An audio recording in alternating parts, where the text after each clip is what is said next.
I publish a lot. Monday, Wednesday to Friday. Sometimes I've published every day.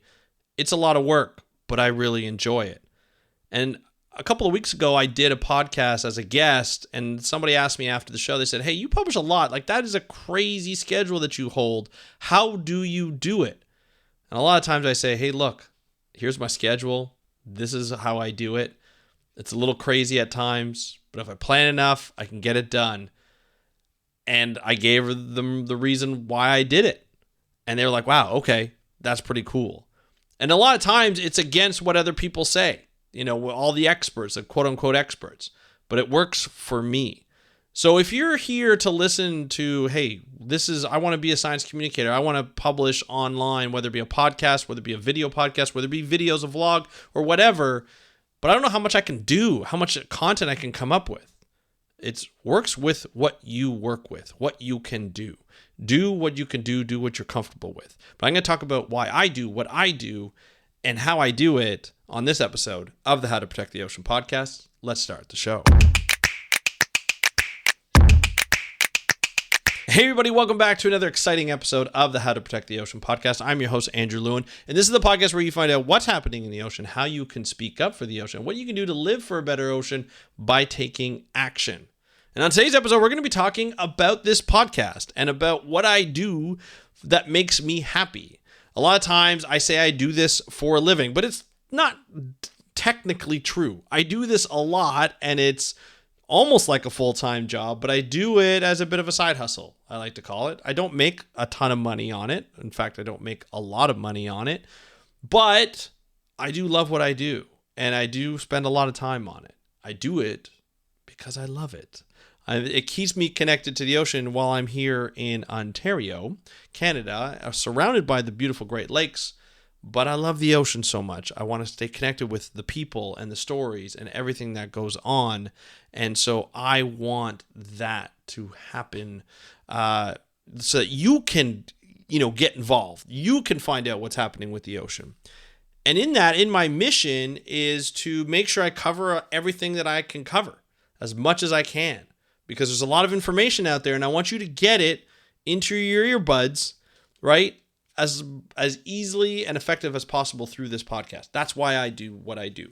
Now, I publish a lot. I do a lot. I publish Monday, Wednesdays, and Fridays. And I love to do that. I love to publish Monday, Wednesdays, and Fridays because I can get more information out there. And I love to talk about the ocean. It keeps me connected. It's almost like a full-time job, right? But I have a full-time job that actually helps me pay my mortgage. This full-time job helps me follow my passion, do what I love to do. If I was able to do this full time, I'll tell you I would do this full time. I'd probably put out more content. But regardless, as I work towards that, I'm here to continue to provide the information because I think it's necessary. I think it's part not only of my mission, but I feel like it's really helpful for people, right? I may not have the biggest podcast, not even close, but I continually produce. And for a lot of the podcasts that have come and gone, I'm still here. And there's a reason why I keep it independent, and I'll talk about that in a second. But I'm still here. I'm still producing, right? I still publish episodes. So a lot of times I've outworked other podcasts. A lot of times I continue to just put it out, and that's important. But today I'm going to talk about why I do it and how I do it, because I think that's really important. I mean, you've kind of heard the why. I feel this necessity to put out this information because I continue to meet people who don't know anything about the ocean. And so when I say, hey, if you want to find out more and people are interested, listen to my podcast. Here it is, How to Protect the Ocean. I can share it. I can send a link to it. What's your favorite podcast app? All right, I'm going to send it to you. Take a listen. Let me know what you think.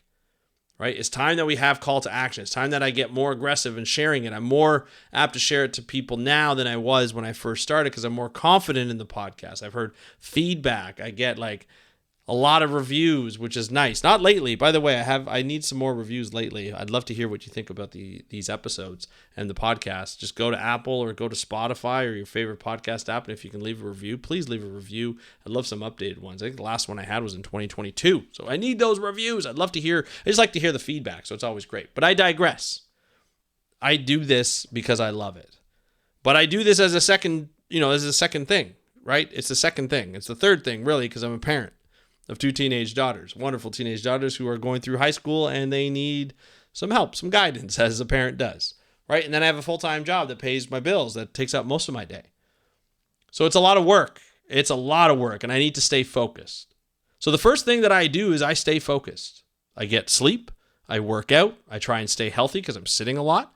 I'm not doing as good of a job that I'd like, but I'm trying to stay focused. And to stay focused, I use a lot of like healthy things. And one of those healthy things I've talked about in this podcast before is Magic Mind. Magic Mind is probably my little shot of focus that I like to have. It's this sort of elixir that I have every morning. And the people at Magic Mind said, they reached out to me and they were like, hey, like you need to try this. This is really good. And it's got a lot of like natural ingredients that I have. What I like about it is the caffeine release. It's like a timed release. So when I have it, it's not like a shot of adrenaline that I get, but it actually like works to release the caffeine over like 1 to 3 hours. And it just kind of gives me that energy to focus, especially when I'm about to work after a long day at work or after parenting or after coaching football or whatever that I'm doing. And I need to put out an episode. I do that. I use those as a little bit of a shot of like focus. And then it gives me a little bit of energy that goes a long, long way. So, as I do this and as I talk about this stuff, I would love for you to benefit as well. If you're doing a lot in a day, you're trying to get your career on track, communications or scientific or conservation. But I wanted to give you a limited time offer that gets you up to 48% off your first subscription or 20% off a one-time purchase with the code TheOceanBlue20. All one word, TheOceanBlue20 at checkout. Put that in and go to magicmind.com/TheOceanBlue. And then at the checkout, put in TheOceanBlue20 for 20% off a one-time purchase or 48% off your first subscription. I highly recommend it. It keeps me focused to put out episodes Monday, Wednesday, and Friday. Now, I have to admit, I've been very, over the last few months, I've been very tempted to put out an episode a day for the weekday. So Monday to Friday, put out an episode a day. And I tried to do that in June. I did that in June. I did it for 2 weeks. I did it during Oceans Week because I wanted to do something special for Oceans Week. I had a lot of content. A lot of people contact me beforehand. I did a bunch of interviews. I put out, 5 days a week, pieces of content. It was great. I enjoyed it. It was a lot of fun. It was a lot of work though because I was traveling that week. So it was a lot of work. I had to record going in, during the week, and I was at a conference for my work, and I was traveling, and it was very difficult to do. When I got back that next week, I tried doing it again. I didn't get a good track record of doing it, so I stopped. I felt a little bit exhausted when I did it. So there is, when you put a podcast together, it's a really great thought. And when you're thinking about launching one, you're like, oh, this is really good. It's going to be really helpful. And it is helpful for your organization, for your as an individual. It is helpful to consistently put out episode, whatever that schedule is that works for you. It helps, but it is still a lot of work. Depending on what you want to do, it is still a lot of work. And so to do that work, you have to actually, put in that time and put in that work. And it's going to be slow at the beginning, but it gets faster and faster as you go through, as you find your style, as you find your workflow and what works for you and what doesn't, right? That's the big benefit. And so for me to put out 5 days a week, I have to batch record. Even with 3 days a week, I batch record. So on the weekends, I look up some stuff, or I have something planned, or an interview planned that I recorded a couple of weeks ago or that week. And for the next week, I have planned. So right now, this is my second episode of next week of what I'm going to put out. Right, I already did my first episode. I'm doing my second episode right now, and I've got a third episode during the week that I'm going to be doing an interview, which will come later on Friday, the next episode. But I batch record on the weekend so that I can make sure that I have something ready for that week, so that I don't do it during the week. I'm not tired. The shows are better. They're more thoughtful. I can think about them. I can plan them out a little better, and then I go and I do those episodes. But when I edit, it's a quick edit. I think a lot of the people, when we talk about creating content as content creators, whether you're in science, whether you're an entrepreneur, whether you're doing wine, it doesn't matter what genre or what niche you're in.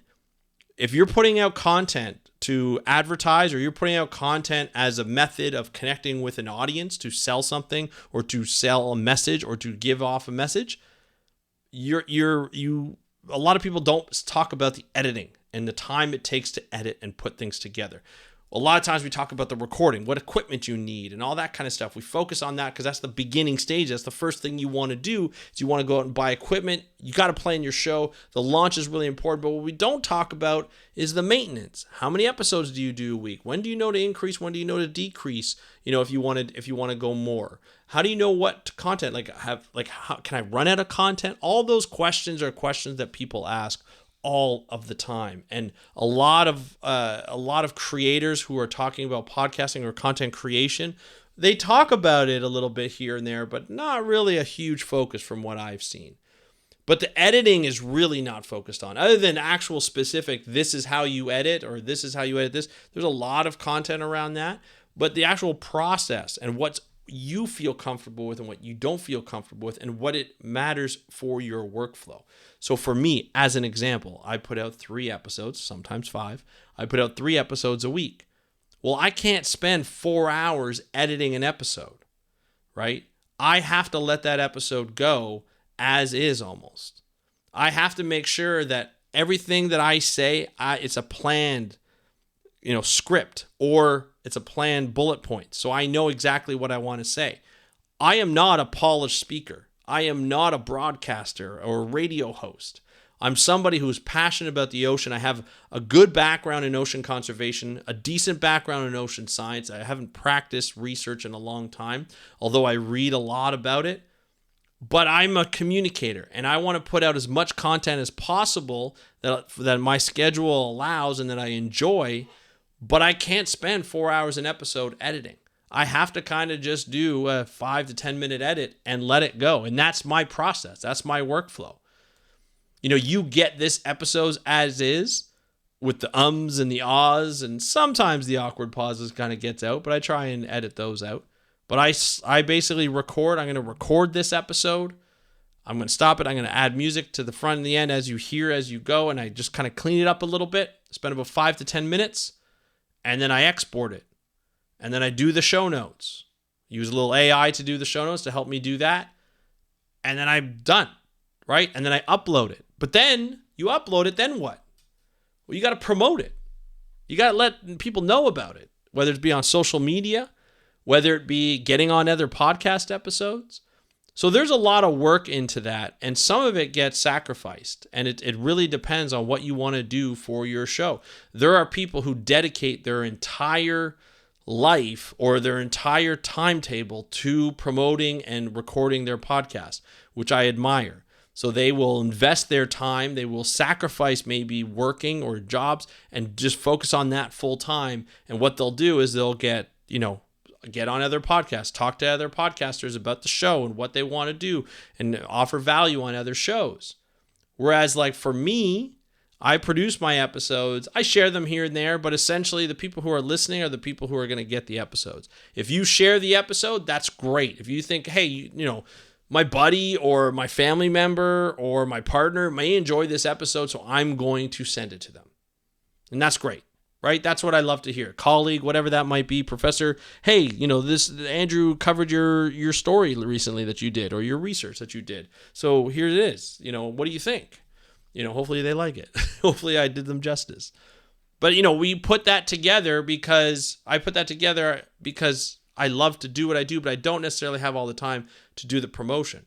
Hopefully that'll change in the future, as things open up. Football season's done soon.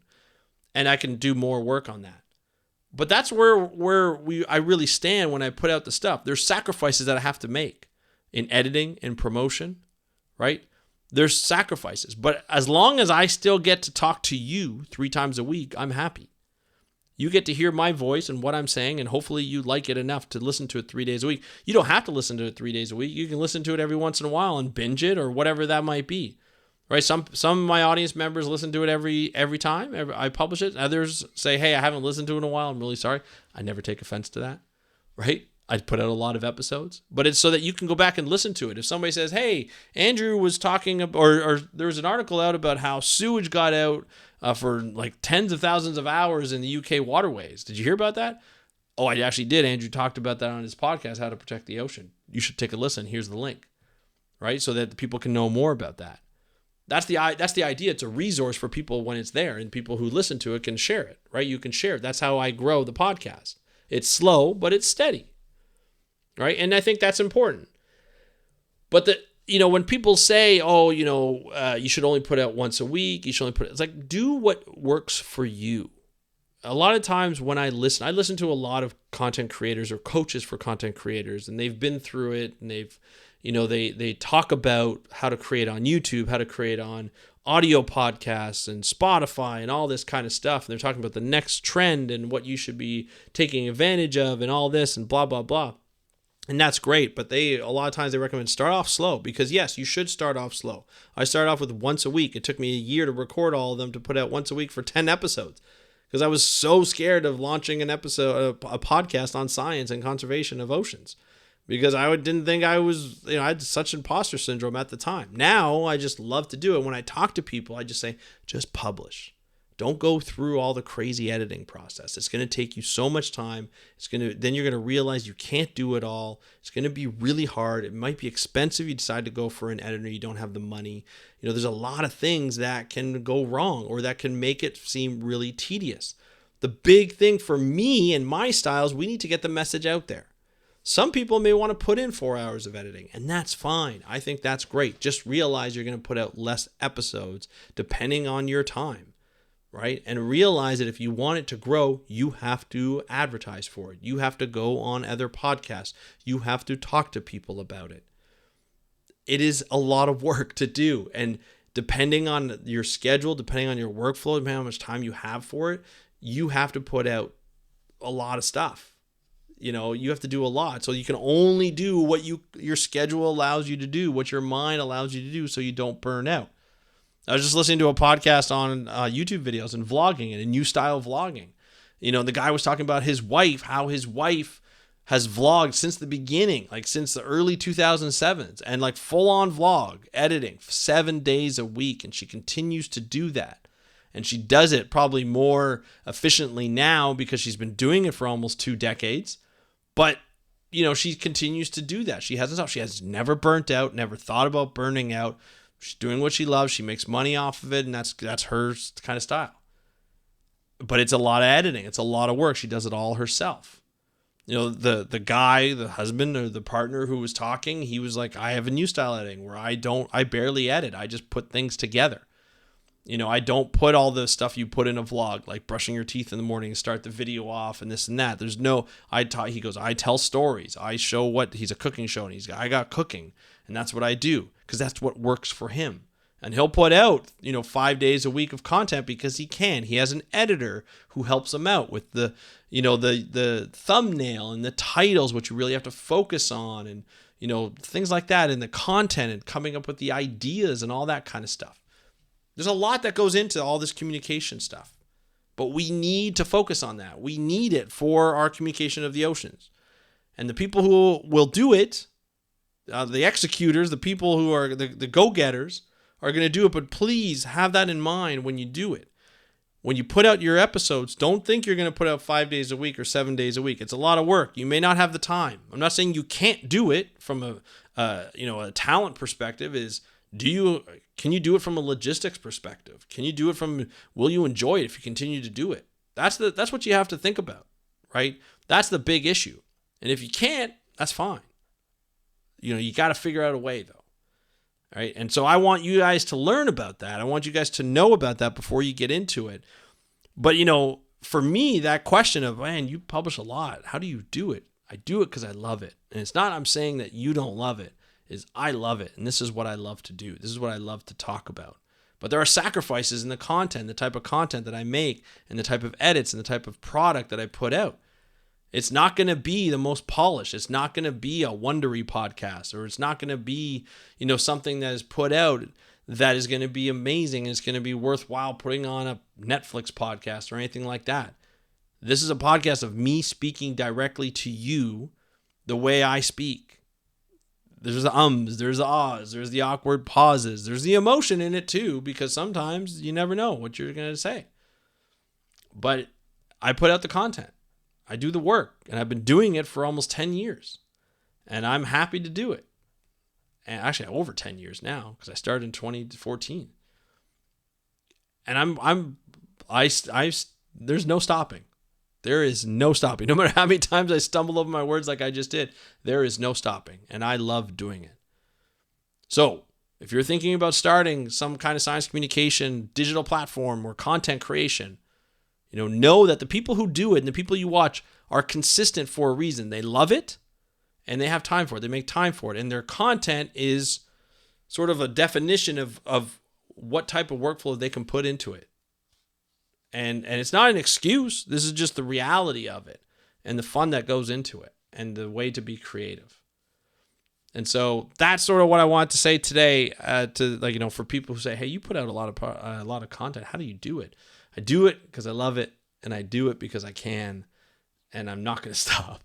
So anyway, if you ever have any questions about that, about science communication and putting stuff out, please let me know. If you work for an organization or you're just an individual who wants to put out science and ocean conservation or wildlife biology kind of stuff, hit me up if you want to. If you're looking to do a podcast, I'd love to offer you some answer your questions or offer you some advice. Just hit me up on Instagram at How to Protect the Ocean. That's at How to Protect the Ocean. Love to hear from you. And if you want ocean content to your inbox, another thing that I do each and every night, Monday to Friday, I put out an email so it gets sent to you in your inbox, 8 o'clock in the morning Eastern, with 3 articles, the newest podcast, and a bunch of other information that you might want to know about. You can sign up for it. Go speakupforblue.com/newsletter.